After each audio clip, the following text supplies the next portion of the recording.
Bu da son ayrılıq, son dayanacaq. Qismətin əlindən biz hara qaçaq? Günah kimdə oldu bilmirəm.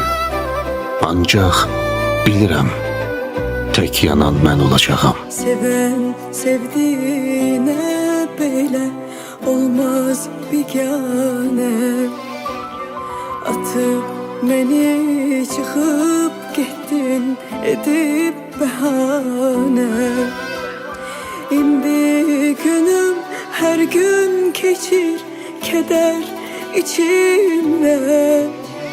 Senden sonra bu kalp evim oldu virane.